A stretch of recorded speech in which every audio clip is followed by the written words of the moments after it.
Welcome to the DJ the Money Coach Expert Interview Series, the leadership edition of the Expert Interview Series. I'm Nick, and as always, I'm joined by the founder of the 7 Spheres of Money, DJ the Money Coach. Hey, DJ, how's everything? Hey, man, this is a moment I've been waiting for 14 years. I'm so excited. This is, man, this person here taught me everything about, putting teams together, taught me about business, how to work with corporate America. I mean, I read his book back in 2005 called Success Runs in Our Race and the Power of Networking versus Neck Working, which George would always talk about when we first had the chance to meet. So I'm honestly, man, I'm humbled to have the chance to interview George, because George literally gave me the wings to actually become a public speaker. And man, I can't say enough about George, but I'm going to try. So here's how we go. So if you don't know me, I'm DJ the Money Coach, and I at one point in time in my life came out of college. I had over $40,000 worth of consumable debt in addition to my student loans. And I had a 525 credit score. I was turned down for my first mortgage, and I was turned down for my first business loan. But I read a book called The Road to Wealth, and I actually read one chapter on credit. And within 12 months, my credit score rose from 525 to over 700. Within 24 months, my credit score rose over 800. Right now, today, my credit score is 806. And in 2002, I became consumer debt free. I owned everything with my name on it, Nick. And 6 years later, upon meeting George in 2006, he showed me the platform that propelled me to become financially independent. I became a heavy 6-figure income earner and passive income through businesses, real estate, and stocks, where I was actually privileged to have a program on George's platform called 3 Steps to Success, where George actually embraced me and my childhood friends and let us go on his platform and teach our people about financial independence at that time. And I had a 7-figure net worth in 2008 and have not looked back since. And what I learned from George was, you know what? You have to bring people up with you or we can't multiply. So George also wrote a book called Click. And in Click, he has this picture of a web that talks the power of networking. And it used to be called, 6 degrees of what is it? 6 degrees of separation, but it's really 3 degrees of separation. That's how powerful George's message was to us. So with that, guys, George has been doing this for 50 years. I mean, his accolades is beyond ridiculous. And since I know him personally, I'm still going to, give an encapsulation of some of the accomplishments it has. He's #1 in Forbes magazine, was considered the top 5 conference to come to, which is the FraserNet Power Networking Conference. And that conference is amazing in of itself. I had the pleasure of going to it several times. And you know what the most powerful thing for me was, George, is that I went there and I was just blown away that I would see 10,000 Black professionals that look just like me. And I was at that time thinking it was an exception to the rule, but I found out it was the rule. And I know this introduction to George is so long, but guess what? I would not be doing George a service if I didn't give him this long introduction. I mean, George actually came down to Houston on my behalf to help kickstart my speaking career at the Houston Federal Reserve Bank. And he was the draw. I was just the icing on the cake. George was the draw. And the standing room only black tie affair rocked it out. George then allowed us to go on conference tour with him. It was like, I'll equate it to this. It was like meeting Michael Jackson or meeting Michael Jordan and playing side by side with them. That's how George impacted my life. So without further ado, obviously it's Dr. George Fraser, PhD, 4 doctorates that are, honorary in addition to over 1 million people George has impacted in my lifetime since I've known him. And he's also reached out to me and collaborated with me as well, guys. In 2016, George brought me on board with his insurance company that he partnered with, because unbeknownst to me, he considered me to be the expert in that field, and I was just humbled by it. So I'm not going to take any more of this time, but here's him. Humble, integrity, the man, my mentor who helped give me what I am doing now, Dr. George Fraser. How you doing this evening, George? I'm doing wonderful, Dale. Listen, you're embarrassing me, right? I know I'm an elder, but I don't know if I deserve all those accolades. But thank you very, very, very much.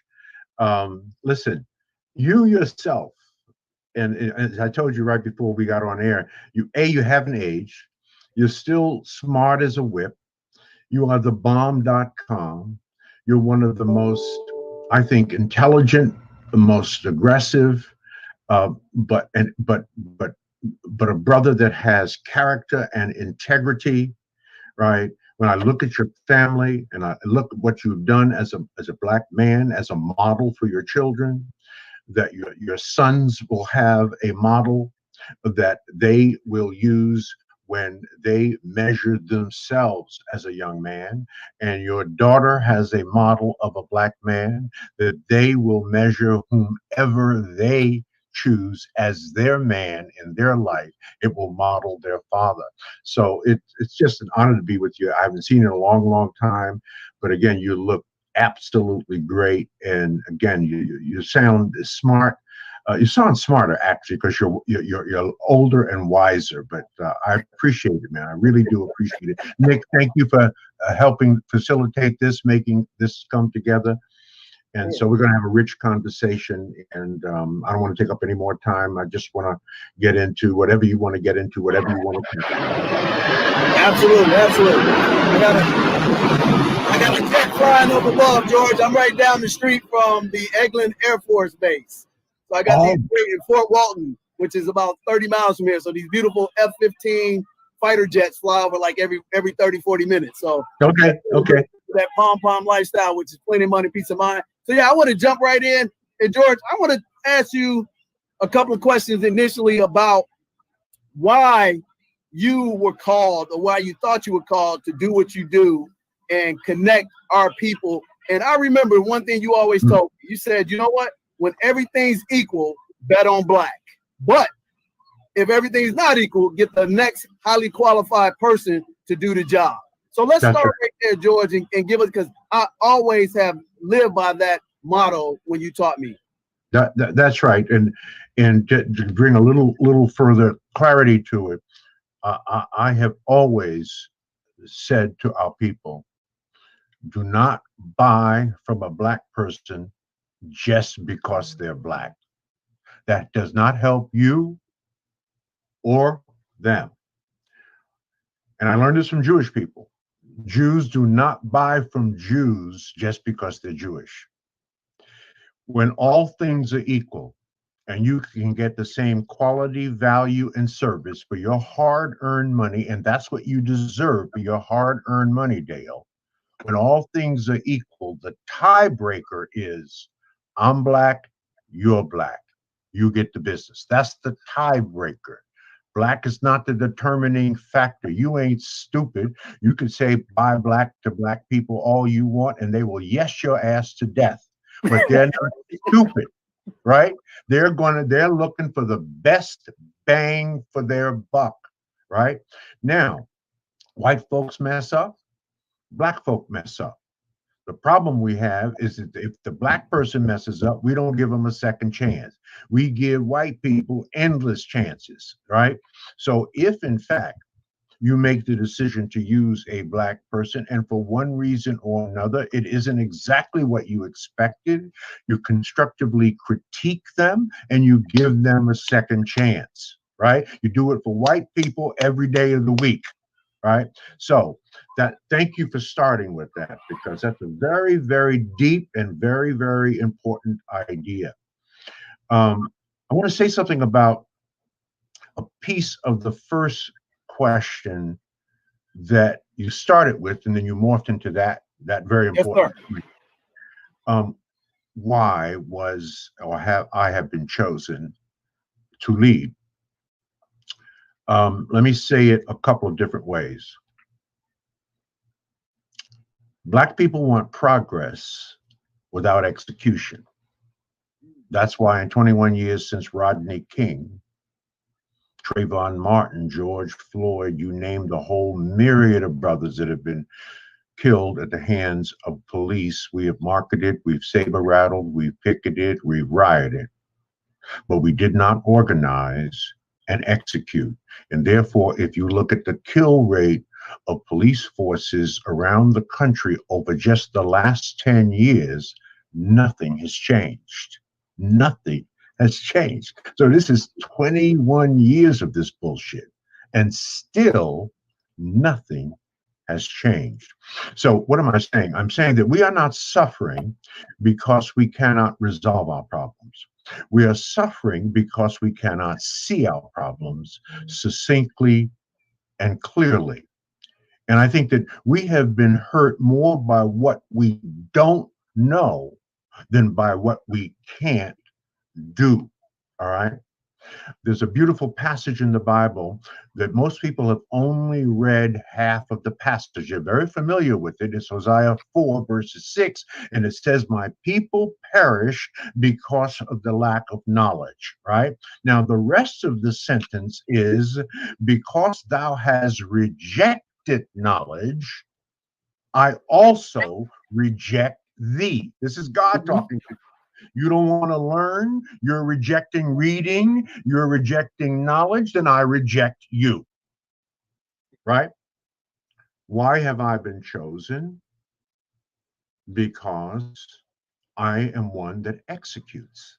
I am one that reads, that learns, that is intellectually curious. Because if you're not intellectually curious, if you're not curious about the world around you and all things around you, because your goal in life is to be an inch wide and a mile deep in your subject matter expertise, and then to be a mile wide and an inch deep in matters of the world, so that you can talk about something more than the weather, soap operas, Real Housewives of Atlanta, and sports. Right? So you have to have a 360-degree sort of personality, emotional intelligence, right? So this is what we have to expect from our people. We have to expect them to be intellectually curious, always seeking new knowledge, committed to personal growth and development, lifelong learning, constant never-ending improvement. That's what we have to be committed to. Why, Dr. Fraser? Why? Because of what my mama taught me many, many years ago. She said, "Georgie boy, you're going to have to be twice as good to get half as much. Because if you're black and mediocre in America, you better leave, because you're going to be marginalized and you're ultimately going to be destroyed." We cannot be mediocre, Dale. You know that. We have to be excellent. Only white people can be mediocre. Look at the president of the United States as compared to the black president who was elected, Barack Hussein Obama, president of the Harvard Law Review, right? Only a white man could be elected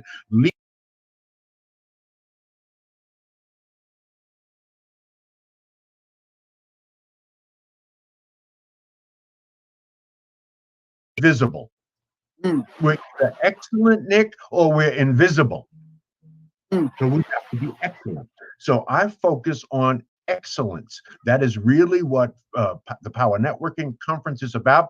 It is developing excellence and leadership through strategic alliances, joint ventures, partnerships. We focus only on two things: money and business, because that's all the hell there is to talk about. Say that again, George. That's right. Money and business startups, business growth, business development, and money. Economics must become the new black power. That's the thing we must focus on in the 21st century. That's all we talk about for 4 days and 96 hours. You know that. You were there, right? Oh, yeah. So only at this moment in time, that's what matters. Economic power. First, economic power, and then you take your money, and then you move into the political realm, as Dr. Claude Anderson has said for many years, and then you buy, rent, and lease politicians. There you go. laws in your favor. What do you think they do? What do you think corporations do? They invest money into, through lobbying, into politicians to get laws changed in their favor so they can do business the way they want to do business. That's what we have to learn how to do. But you have to have the economic base from which to do that. It was Dr. Amos Wilson. You gotta Oh yeah. Google, brothers and sisters. You gotta Oh, Google. I know his stuff. I read it, watch it all the time. 1994, right? In 1995. But Amos Wilson said, before he died, he said, "Our refusal as Black people to confront the issue of money and wealth is going to end up with our very lives being threatened as people on this earth." He is exactly right. So I was chosen because I understood that I did the work. And I believe that everything that we want, that you want, is on the other side of hard. I spoke at Morehouse before COVID, and a brother stood up and asked me, "Dr. Fraser, why is it that so many Black people have not succeeded at the levels that they have the potential to succeed?" I said, "It's a very simple answer. Most of us simply will not and do not want to do the work. We don't want to do the work. The God is constantly talking to us, Nick, and telling us exactly what to do, except most people choose not to listen because he's requiring us to grow and to change. And that's hard, right? It's easier sitting on the couch, drinking a beer, watching television. People don't want to do the work. Dale, you've always wanted to do the work. Nick, I guess you hanging out with Dale, and Dale's hanging out with you, so you must be equally yoked and two brothers of like mind, or you just simply wouldn't tolerate each other, right? but that's how it has to be, right? Is you have to select the people around you. You know, you've heard me say this a million times. Introduce me to your 5 closest friends, and that will tell me who you are. As they know and as they go, so go you, right? You are the reflection of your 5 closest friends. And you've heard me say a million times, Dale, if you hanging out with 5 broke people, in about a year, you're going to be the 6th broke person. Right? So what am I saying? What I'm saying is don't spend major time with minor people. People going nowhere want you to go nowhere with them. People doing nothing want you to do nothing with them. If you want to change your life, change your relationships. If you are not where you want to be in life, it's because you don't have the right people in your life. These are the things that I know, have internalized, expressed, evangelized, has spoken about for 34 years, 19 years in the Power Networking Conference, where Forbes selected us as one of the top 5 conferences in America not to be missed. Not one of the top 5 Black conferences, one of the top 5 of all the conferences in the country not to be missed. So I know it's a long answer to your question, but you are chosen by God to do selected work when you demonstrate to God that you will move beyond pontificating ad nauseum about our issues and act on the issues and the challenges in which you understand and have the capacity to execute and deliver our people from evil. That's the bottom line. And you have to demonstrate that to God. There's another little riff I wanted to give you, but I know that's a long ass answer. But I gotta tell you this because you got me excited. See, every time I'm around Dale, Nick, this is what Dale does to me. Dale knows. I say, I know what button to push on Dr. Fraser. Right? Remember how you used to have a wind-up machine and then you push the button? But Dale's like that. He knows how to push my button. So let me just give you a deep spiritual lesson. My favorite quote outside of the Bible, Dale, is a quote by Marcus Aurelius, one of the 5 great Caesars, one of the 5 great Caesars. He was leader of the free world, but he was also one of the founders of the Stoic philosophy. I'm a Stoic. And Marcus Aurelius said, now this is deep, this is a mile deep. The impediment to action advances the action. What stands in your way becomes the way. I repeat that. The impediment to action advances the action. What stands in your way becomes the way. Let me say it a different way. The obstacle is the way. Right. Where there is no obstacle, There is no way. there is no way. So, what is the first thing God does when He gives you an assignment, Dale, that He feels that He has prepared you for, you have done the work for? He gives you that assignment, and then the next thing God does is He puts an obstacle in your way. Why? And your job is to find a way to go around, over, and under the obstacles, and to learn the lessons, to experience the failures, because there's far more to learn from failure than there is success. And when you find a way over, around, through, and under the obstacles, because you have successfully learned the lessons needed to do that, you then get an attaboy or you get an attagirl, and then God gives you a new assignment at a slightly higher level. And then what's the next thing God does? He puts an obstacle in your way. And your job is over, around, through, and under. And you see, when you look back over your life, that is the story of your life, that you have successfully overcome the obstacles, whatever they may be. Now, if you don't overcome the obstacle that God has put in your way, in my case, 3 years in orphanages and 15 years in foster care. Well, that's an obstacle for your ass right there, right? Right?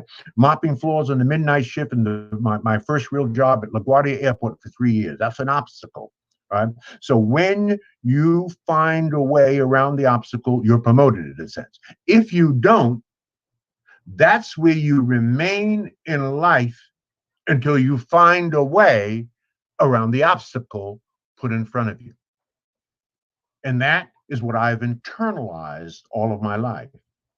And that's why I have acted on things and I've demonstrated to God with obstacles in front of me and demonstrated to a power higher than me that I was worthy, right, of more responsibility, that I was a critical thinker because I was intellectually curious. And then you cannot be a critical thinker without having a knowledge base. I read 100 books a year. I'm not bragging, I'm just saying this is my office that I'm in. There's 1,000 books behind me in my office, 25,000 books in my home. My wife is going to divorce me because she thinks I'm moving her out via books. Right? So I want to know, I want to learn. And I invest in myself. And at 75, I'm at the top of my game, right? But last year I spent $15,000 on personal growth and development, lifelong learning, and constant never-ending improvement, going to conferences, workshops, seminars, buying books.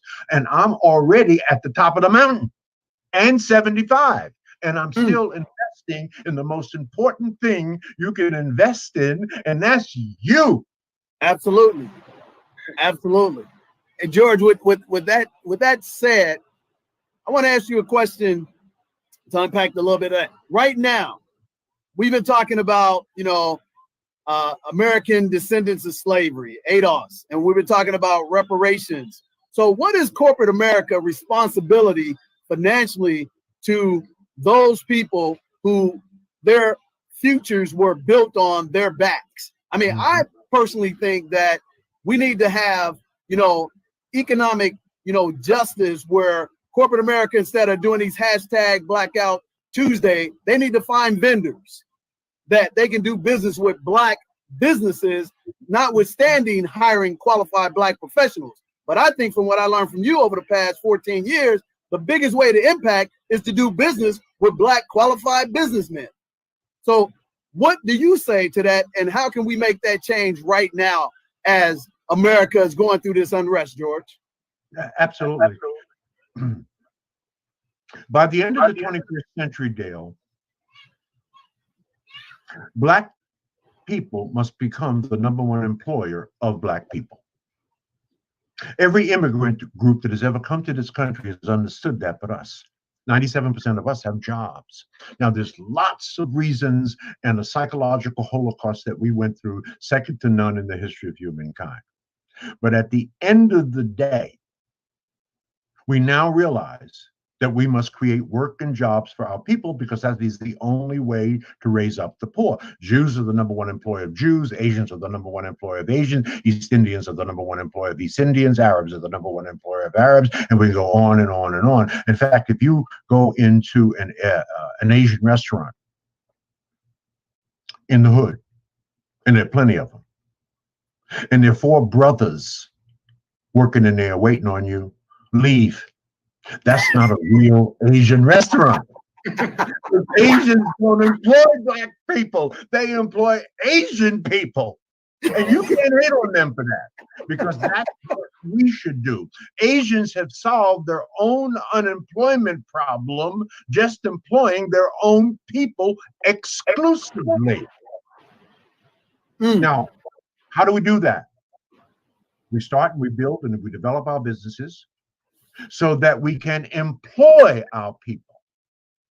So we have to start, build, and develop our business. Then black people need to support those businesses so those businesses can begin hiring their own people. So let me give you some statistics.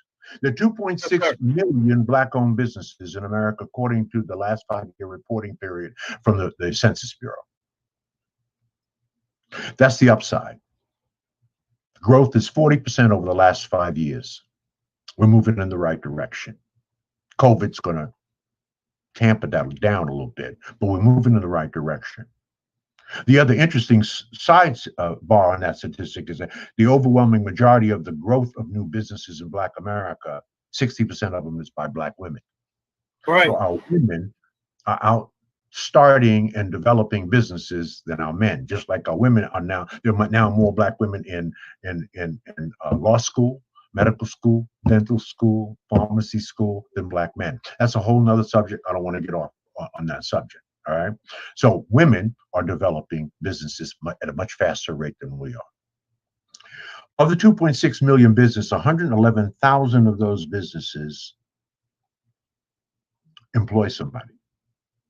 The average annual revenue of those 111,000 businesses that employ people is about $1.2 million a year. That growth is up about 11% over the last 5-year reporting period. So that means that 2.59 million of the 2.6 million businesses are sole proprietorship. The average annual revenue of those sole proprietorships is $18,000, $18,700 a year, which is below the poverty line. And that's down over the last 5-year reporting period, Dale, by 7%. So what does that mean? You either grow or you die. You grow or you die. Everything God has created is either growing or dying. There's no standing still. Growing means either you get larger and you employ our people. How do you get larger and employ your people? At least your own people should be supporting you, should be investing in you, should be allowing you to make mistakes, right? That's how you do it. And very important thought, very important idea. You got to understand the statistics behind it and then the goal. Because by the end of the 21st century, we have to become the #1 employer of our own people. That does not mean there should not, well, let me say it as nicely as I can. Entrepreneurship is critical for us, but entrepreneurship is not right for all Black people. Right. We know some Negroes that should not be within 100 yards of owning a business. Keep your Black ass to the job, okay? Get a damn job.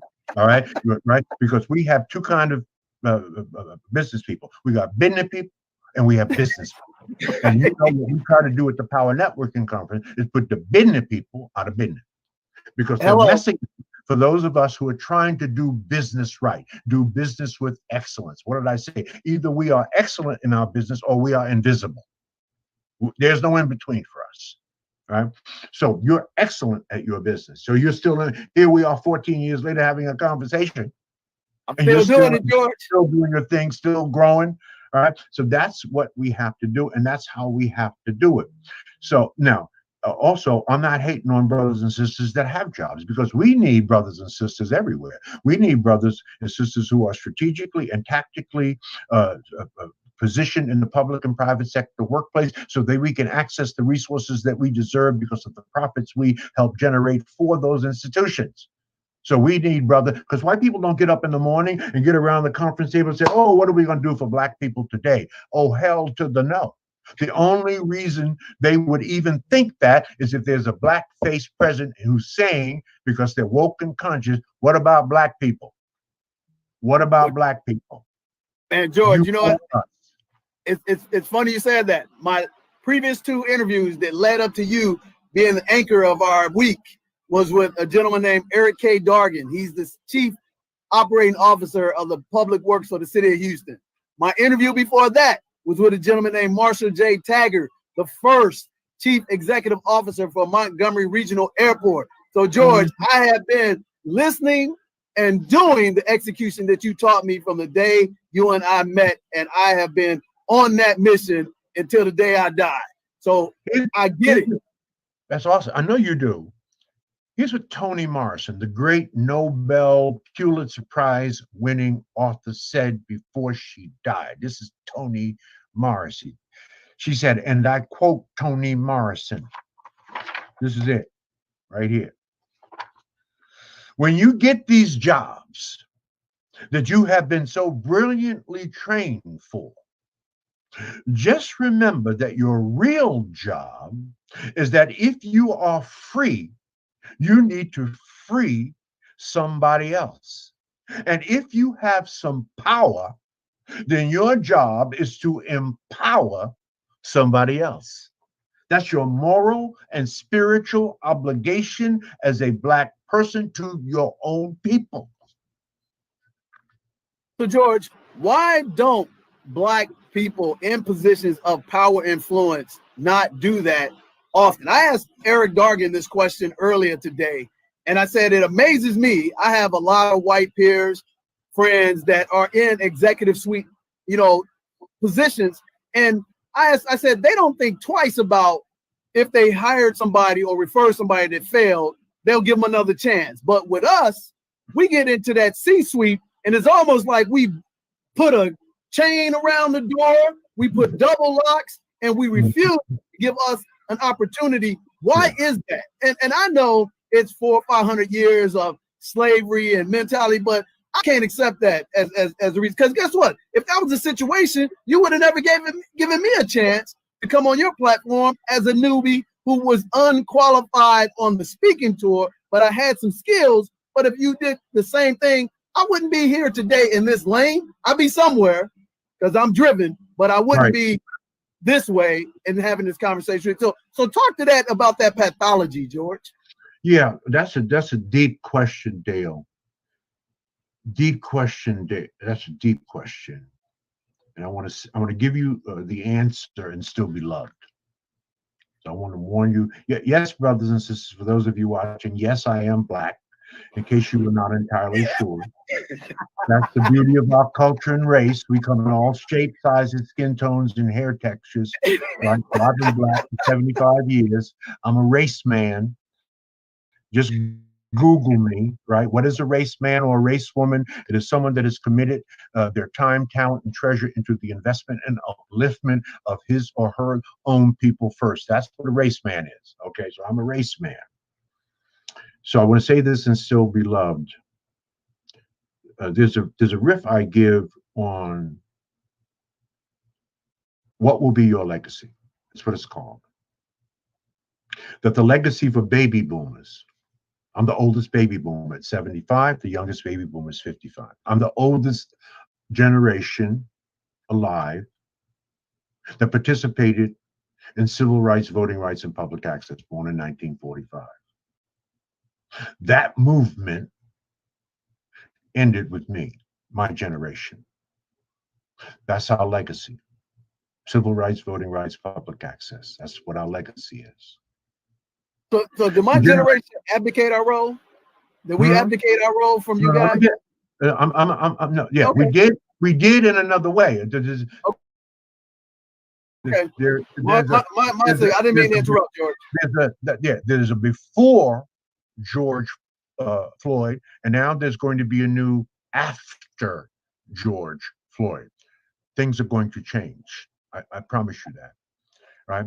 And so I'm going to get to this answer because it's a very important question. Why do brothers and sisters who get to the C-suites don't really do what they can do? Many of them, not all of them, but many of them, too many of them, quite frankly.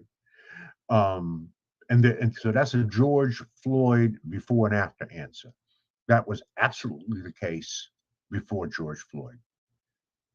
It will not be the case after George Floyd. I cannot tell you how many corporate Black people I've heard from sponsoring the Power Networking Conference since George Floyd. The corporate floodgates are going to open.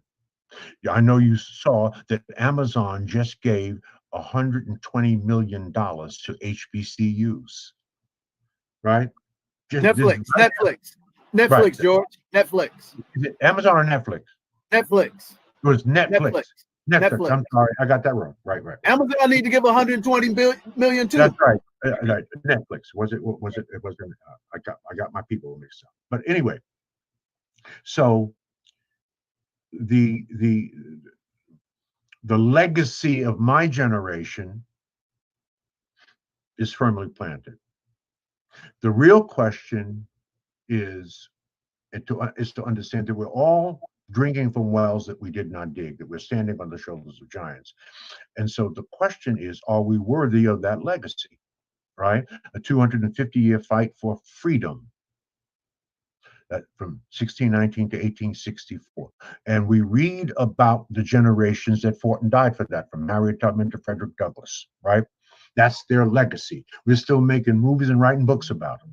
They're making movies and writing books about Dr. King and Malcolm and so forth, right? Those two legacies is what we could take credit for over the last, let's say, 22 generations. The real question now becomes, is what will be Generation X, Y, Z, and Generation Alpha, children of the millennials, what will be their legacy? Will their legacy be Black Lives Matter? And then I say, one of the beautiful things I love about young Black people is that they are unapologetically Black. They are unapologetically Black. We were not, in my generation, we were trying to be white. We were trying to speak the King's English, wearing Ivy League clothing, tache case, buttoned up. We were trying to be white. Why were we trying to be white? We were trying to get jobs. Right. We didn't start no damn businesses. We gave that idea up when we got involved in integration. So we were trying to get jobs. We wanted to live in the suburbs next door to them. We wanted to go to their little white school and put our Black kids in those schools because we thought the white genes would jump into the little Black kids' brains and make them smarter like white. So we were trying to be white. Y'all are unapologetically Black. I love that. Now, those who occupy the C-suites are my generation. Remember, the youngest boomer is 55. I'm 75. So they're in their prime position to occupy a C-suite, right? They're still thinking like we were taught to think. There's fear there. They're coveting their job. This is before George Floyd. Now, after George Floyd, the whole game has changed. The whole game has changed. And they have a new responsibility and a new job. Their bosses are coming to them. My good friend, who's in diversity, her sister's one of the baddest sisters in diversity, she says she has so much new business after George Floyd that she don't even know how to handle it. That every corporate client she's ever had and their friends are calling her, throwing money at her, right? You know, so George. So you got to change. We got to change. We got to take the money, but we got to give them something for it. You know something? I would just interject here. That's a sad statement, but a great statement at the same time. That I have 5 friends of mine that are in the director and a couple of them in the C-suite that called me over the last 3 weeks. My boss, this is what they said, came to them and said, hey, how can we get on the right side of this social injustice? That's right. And George, they called me and asked what my opinion was. And I said, well, it's real simple. Just like you said, George, with your friend that's getting buku business. Hey, do business with Black qualified businesses, notwithstanding higher. Qualified. And Nick, I learned this from George. That's the reason why I speak vociferously about this with passion and unapologetically, because I told my buddy, he's a VP of a bank. I said, you're having a dialogue with your boss, but you've been there 15 years and you manage 400 banks. You earn the right to tell him what he needs to hear. Hire qualified Black businesses in addition to hiring people to work for you, because just like you, they did an executive search to give you that opportunity to grow with the company. Why can't they do an executive search and find qualified businesses like ours? That's And right. so back to you, George, but I just had to talk to that because it's a double-edged sword.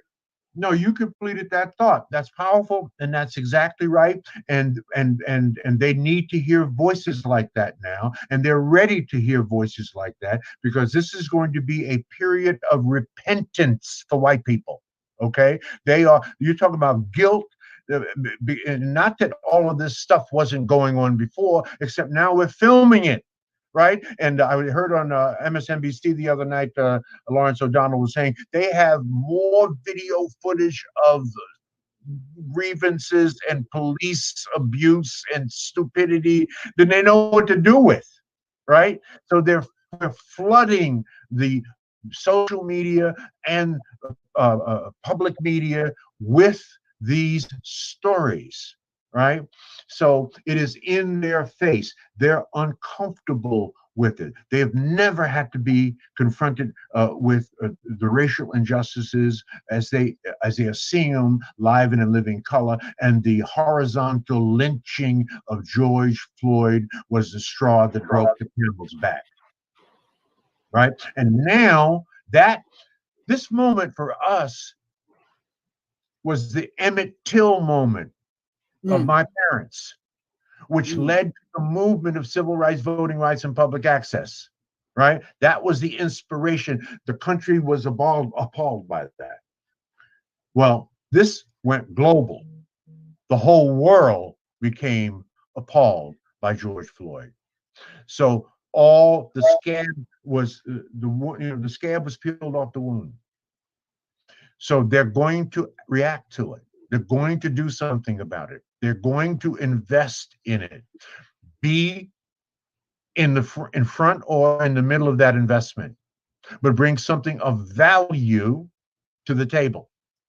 You know, it's funny you say that, George, because prior to COVID-19, I had taken my business online in the financial education world last time you and I connected in 2015, because I realized, you know what, a lot of stuff that I do can be done over this medium. So why waste my time and go drive somewhere when I could talk to you this way? And corporations been doing it for generations across the pond. They're doing billion-dollar deals in Europe and India, just doing video conferencing. So That's right. I started laying the foundation, is what you talked about. You know, preparedness is success is when preparedness meets opportunity. So Right. Literally with COVID-19, my business tripled since COVID-19. And that's what brought the genesis of DJ the Money Coach LLC. Is actually, Nick can chime in right here. Nick is actually a client of mine from almost 12 months ago. Nick, chime in a little bit and tell George about that, because I have been a student of George for 14 years. Well, Dr. Fraser, you were absolutely right when you said that Dale and I are equally yoked, because that's what brought me to his team. You know, he helped me start my journey to become financially free, and in terms of becoming debt free, and in terms of saving lots of money, in terms of setting up my own entity so I can begin the journey towards living the pom-pom lifestyle. And since he saw my discipline and my self-accountability, those two dirty words that he loves to mention, that's why he brought me on to join his team. Yeah, that I can't say enough about that, Dale. That is so beautiful. All I can tell you is you've learned well. And what I want to tell our viewers out here very quickly, that to be Black and beautiful means nothing unless you're Black and powerful. Let's just get that straight. You cannot be Black and proud and niggas too. Okay, that white folks are planning for 3 generations, and we're planning for Saturday night, right? Because the whole, brothers and sisters, is to win, not to look like we're winning. I would rather carry a plastic bag with $5,000 in it than to carry a $5,000 Louis Vuitton bag with $100 in it. You ain't winning. Louis Vuitton winning. Nike is winning. Gucci is winning. Armani is winning. You ain't winning. We are the consumption class. They are the merchant class. They make stuff. We buy stuff. It is interesting to me that the rich stay rich by pretending to be poor, and the poor stay poor by pretending to be rich. Right? We got the shit ass backwards. Man. Nothing changes, and all the statistics tell us this. The Institute of Policy Studies, April 2017, the economic state of Black America said, and I give you the final quote from that 300-page study, which no Negro read. Basically said that by 2053, 10 years after the majority becomes the minority, if nothing changes among African Americans, household median wealth will be zero. Zero. In effect, we will have worked our way into a second slavery. Try to operate in a market-based economy and a democratic capitalistic society without money. Let's see how that works for you. Oh man, It's on us. And ain't nobody fixing us but us. White people are not fixing black people. It's been 400 years and we ain't fixed. It ain't their job. People are not even thinking about black people. And I'm not hating on white people. I'm just telling the truth. You know who white people are thinking about? They're thinking about white people. They're thinking about their wives, their children, their communities, their schools, their businesses, and your pockets. That's what they're thinking about. And you can't hate on them. Exactly. You ought to be thinking about.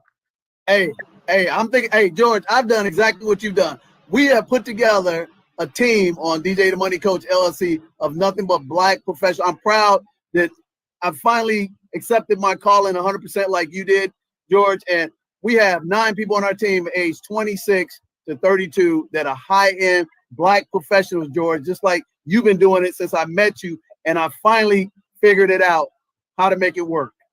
And it's amazing. I'm so relieved that we're able to do this that I'm just flabbergasted I didn't do this a long time ago. I tried with my good friends that when we met, and sometimes egos get in the way, George, but I didn't cast any blame on anybody. I just kept grinding until God showed me the way and kept following the mentorship from you directly and indirectly when we haven't been together. And I kept reading books, kept educating myself, George, kept going to conferences, and God just opened up the door and say, look, here's what you're supposed to do. You have a calling. You got to go honor that calling. And from there, it seems like things have just become better. And like you said, I've owned the same car about 5 years after I met you, George. I owned a 2002 Avalon with 188,000 miles. I paid cash for back in 2007. I paid $8,000 for it, George. I ride it with pride. That's right. Every car I got, I own, and I put the money to work versus trying to look like I'm successful. I build successful businesses because I learned that from you, George. So, George, how can we get our children to turn off these televisions, turn off this internet, and get focused on the real economy and coding and the transgenerational wealth that's going to change with this seminal moment of George Floyd? And I believe it's their responsibility and their parents' responsibility. But George, you've been doing it. Tell us how to crack that, question there. Well, first we have to change minds and hearts. It's easy to say, difficult to do. The best way to do it, Nick, the best way to do it, Dale. Let me just tell you the simplest and best way to do it. Model the behavior that you expect from your people. Model the behavior that you will expect from your children and your wife and your close circle of friends. And we will change them one person at a time, right? Now, some people will never get it, right? I've come up with what I call my 85-10-4-1 rule. Now, this is 40 years of service to Black people. And I came up with this rule at 73 years old. Wow. Let me tell you what the rule is. It's 85-10-4-1 rule. Write it down. 85-10-4-1 rule. Okay. Write it down for me, Nick. 85% of our people are sleepwalking through life. 10% are pimping the sleepwalkers. 4% have pulled themselves out of that dark, sunken place and are ready to see the light. 1% are the light, and they're ready to help the 4% get woke. Now let's do the math on that. There are 48 million Black people in America. 4% are ready for this kind of conversation. 1.8, 1.9 million, yeah, about 2 million people. 1% are the trainers, the coaches, the mentors, the modelers. Like 420,000. That's right. That's about 500,000, right? 480,000, right? So we're talking about 2.2, 2.3 million Black people who are ready for this conversation. Those are the ones I'm focused on. Those are the ones that everything that I've produced is designed for them. Those are the ones that come to the Power Networking Conference, that engage in our WINS Wealth Building Center and curriculum and training. Those are the ones who became citizens of Fraser Nation, citizens of generational wealth, where our citizens are committed to excellence, demonstrated excellence. They are committed to equity and investment, and they are committed to entrepreneurial thinking. I didn't say entrepreneurship. First things first, second things never. Entrepreneurial thinking, taking risks, taking responsibility, and taking ownership for your own damn life. And once you begin thinking like that, that could possibly morph into entrepreneurship, because entrepreneurship is no joke. It is not for everyone. Right? Now, what I'm saying is also not for everyone. And you should not wait, and I'm not waiting for all Black people to get their shit together and to agree with me or you. I'm not waiting for that. All Black people have never done anything. Right. All people didn't want to be free. That's why Harriet Tubman had to carry a gun. All Black people didn't support Dr. King. All Black people didn't support Malcolm X. All Black people didn't support Marcus Garvey. All Black people didn't support W.E.B. Du Bois. That's why he left this damn country and went and moved to Ghana. So don't wait for all Black people. Find the right people that share your vision, that want what you want, right? That are going where you're going. That in some cases, your group should be some people in there that are smarter than you. If you're the smartest person in the network, you in the wrong damn network. How are you gonna grow? Who's reaching down and lifting you up? So that's how we're going to do it, with that kind of determined and aggressive attitude. We are going to save ourselves. White folks ain't saving us.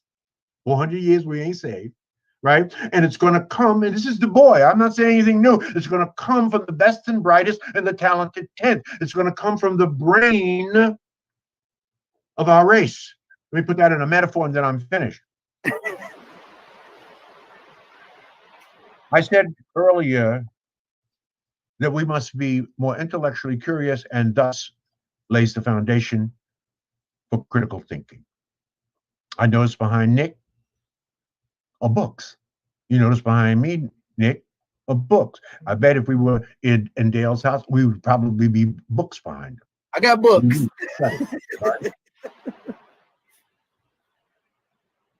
So we are missing at this moment in time a critical mass of critical thinkers in our culture. This is Du Bois' argument.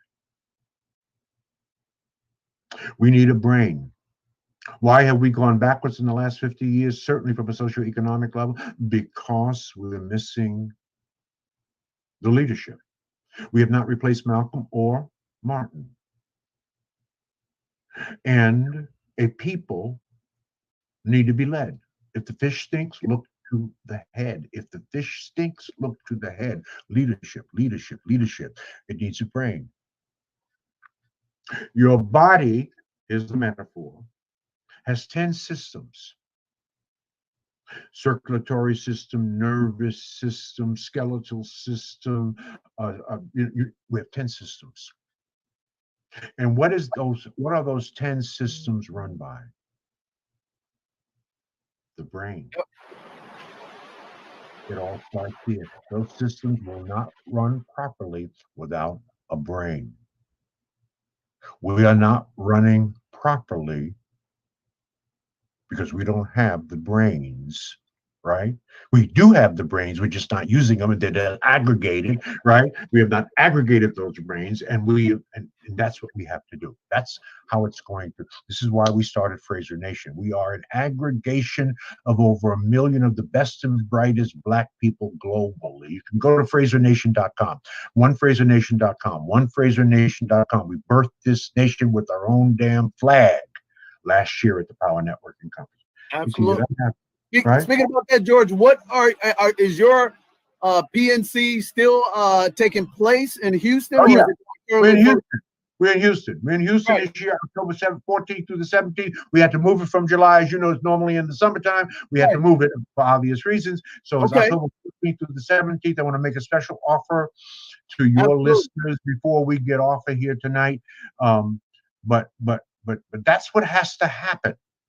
And it's going to happen because young brothers like you, Dale, and you, Nick, and young sisters in succeeding generations, we're going to pass this baton to. I'm running out of time. I'm not going to be able to get all the work done needed to get us headed in the right direction. So we're building the infrastructure, passing the baton on to you to take it to the next lap, or 2 or 3 or 4 or 5.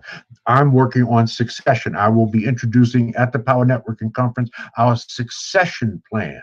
Oh man, please tell us about the all-star cast you have. I mean, you got some impressive people that are going to be up on your platform in Houston, October 14th and 17th. Tell us about those amazing people. I know a couple. We got Dr. Randall Pinkett. I know you know Randall Pinkett. We got Boyce Watkins. I know you know Boyce Watkins. Now we have a special guest. I just want to spend a minute on this special guest. This is going to blow you away. This is a once in a lifetime thing. George is the Pied Piper.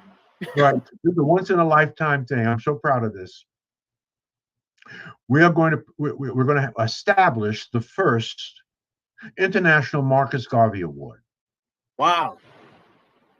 And we're going to give that first award, who will be at the conference, who is 86 years old, to Dr. Julius Garvey, the son of Marcus Garvey. Wow. Not his grandson, his son. Wow. Yeah. Right?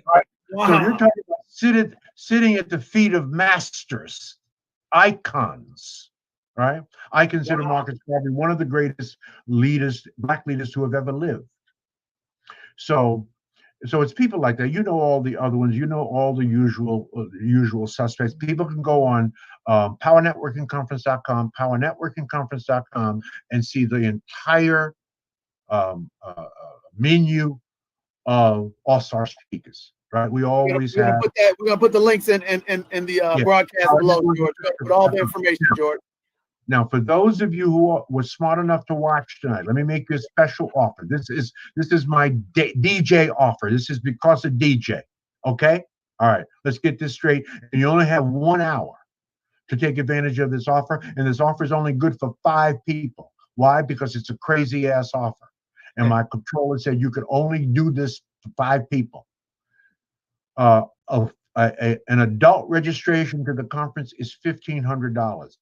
If you met one person that could help change the trajectory of your life, would that be worth $1,500? The answer to that, in case you haven't figured it out, is hell to the yes. You're going to meet more. Yes, absolutely. Hell to the yes. Okay. Every dollar is worth it. We encourage you to bring young people, college age, 17 to 25. They should be sitting at the feet of masters. You should be coaching them and mentoring them. Right? We don't have them running around in packs wild in our conference. No. Very controlled, very managed. Right? And a student registration is $800. So $800 for a student, $1,500 for an adult. That's $2,300 for both. We're going to reduce that by $1,900. Reduce it to $399. Oh, wow. And you can bring one adult and a student for $399. That's a $1,900 discount. The first 5 people get it. Now you can't go to my website and get that. There's offer on the website, but it ain't this offer. This Wow, is an George, offer thank you. right through here. Okay, us. You can only get that offer through me.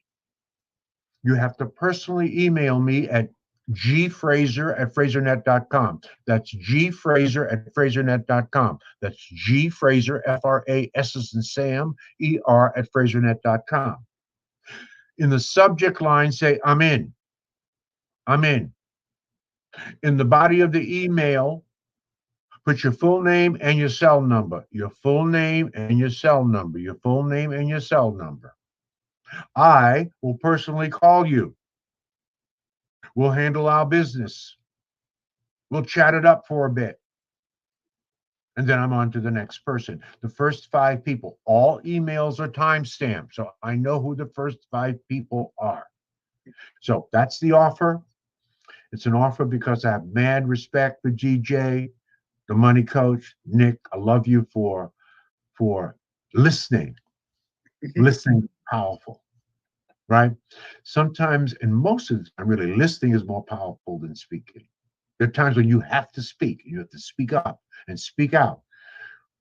But there are more often times that you must listen, right?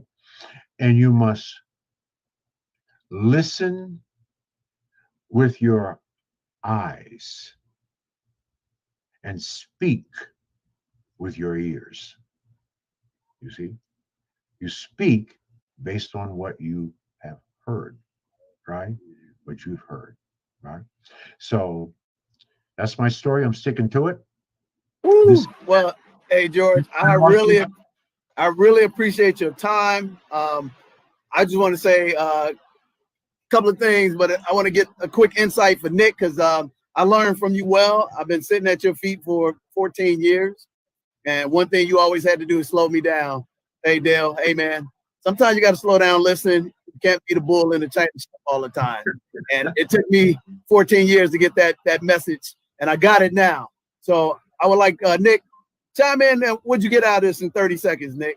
Because this has been a privilege and an honor every time I have a chance to be mentored and get words from George. So how did you get impacted by this powerful legend and the elder of all our elders? Wow. Wow. Well, my cup is definitely running over right now. There were so many things that I took away from this conversation. I would like to zone in on education. That was a major aspect of this conversation, a major foundation to our individual and our collective advancement. I'm an educator in the formal sense of the word, but I also emphasize lifelong education outside of the formal setting. As you see the books in my background, Right. and you mentioned Amos Wilson. I have a couple Amos Wilson's Wilson books in my library, and I believe it was Developmental Psychology of the Black Child. He said that the primary function of education isn't to get a job, isn't to move up in the social ladder, but it's to secure the survival of a people. But in this generation, we want to take it to the next level. Right? That's deep. That's deep. Yep, we want to take it to the next level. And not just say survival, but the thriving of a people. We want to do more than survive. We want to thrive now. So that education is major. So once again, Dr. Fraser, thank you for your contributions over the years. Thank you for this opportunity for me to sit at your feet and learn from you. And it's been an honor. Oh, thank you, man. I thank you so much. That's very kind. You made my day. I appreciate that. Really, no question. How old are you? I'm 29. I'll be turning 30 at the end of this year. Yeah. Oh my God. Yeah. Well, that's a wonderful thing, man. I'm so proud of you. And at 29, you quoting Amos Wilson, you woke and you're conscious. And that's a fabulous thing, right? And actually, now that I think about it, you're one of the youngest people that I've talked to that actually knew who Amos Wilson was and could actually quote them. That's phenomenal. That's phenomenal. Hey, Hey, George, I learned from you. It's a blessing to have Nick on our team. I mean, it's an honor and a privilege to have him on our team. I know you're busy, and again, I want to thank you for all the time that you spent with us and our audience.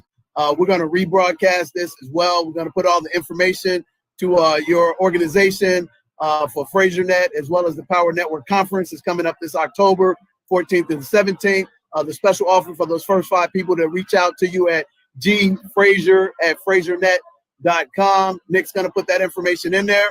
What I want to say to our audience is that, hey, like this, interview, share it, and you execute from it, because at the end of the day, you can't have a pom-pom lifestyle that's plenty of money, peace of mind, and travel the beaches of the world if you haven't filled up your institutional brain and did the work like George has done for the past quarter of a century in his lane, and the blessing he came to, allow me to learn at his feet. So, George, I appreciate everything you've done for us, and I look forward to seeing you at the FraserNet Conference. And it's always a blessing. You don't look a day over 60. And God bless you, my son. I appreciate that. Thank you. Keep doing that work, George. I appreciate you. All This is DJ the Money Thank Coach. you. We'll see you next time. Peace. peace.